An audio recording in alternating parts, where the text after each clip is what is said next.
పూరా లోకల్. ఇటీవల కాలంలో ఓజీ సినిమాకి సంబంధించిన ఏదో ఒక విషయం ప్రతిరోజు వార్తల్లో నిలుస్తుంది. సినిమా రిలీజ్ అవ్వడమేమో కానీ ఈలోపు దీని గురించి ప్రతిరోజు ఏదో ఒక వార్త వస్తూనే ఉంది. తాజాగా వచ్చిన వార్త ఇప్పుడు హాట్ టాపిక్ గా మారింది. ఓజీ సినిమాకు ఏ సర్టిఫికేట్ లభించింది. దీనిపై ప్రస్తుతం పవన్ ఫ్యాన్స్ కొంత నిరాశకు గురయ్యారని చెప్పాలి. అయితే ఈ సర్టిఫికేట్ ప్రభావం సినిమా కలెక్షన్స్ పై పడుతుందని టాక్ కూడా నడుస్తోంది.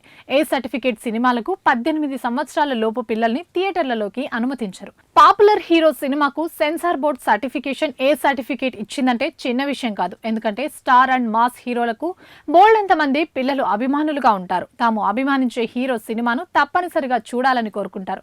ఇక పవర్ స్టార్ పవన్ కళ్యాణ్ లాంటి హీరో సినిమాకు ఏ సర్టిఫికేట్ వచ్చిందంటే దాని ప్రభావం ఖచ్చితంగా కలెక్షన్ మీద పడుతుంది. పవన్ కళ్యాణ్ లాంటి హీరో సినిమాను సహజంగా ఎవరైనా ఫ్యామిలీతో చూడాలని అనుకుంటారు. పైగా ఇది దసరా పండుగ సీజన్ లో వస్తున్న సినిమా.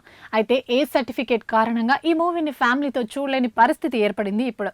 దీంతో పవన్ కళ్యాణ్ అభిమానుల్లో కొంత గుబులు మొదలైంది. హరిహర వీరమల్లు ఆశించిన స్థాయిలో ఆడకపోవడంతో అభిమానులు ఓజీ మీదనే ఆశలు పెట్టుకున్నారు.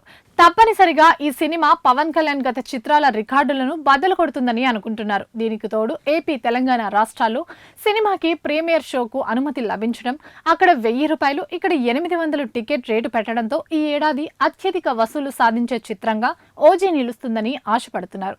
ఇలాంటి తరుణంలో ఓజీకి ఏ సర్టిఫికేట్ రావడం అనేది ఊహించని ట్విస్ట్ అనే చెప్పాలి.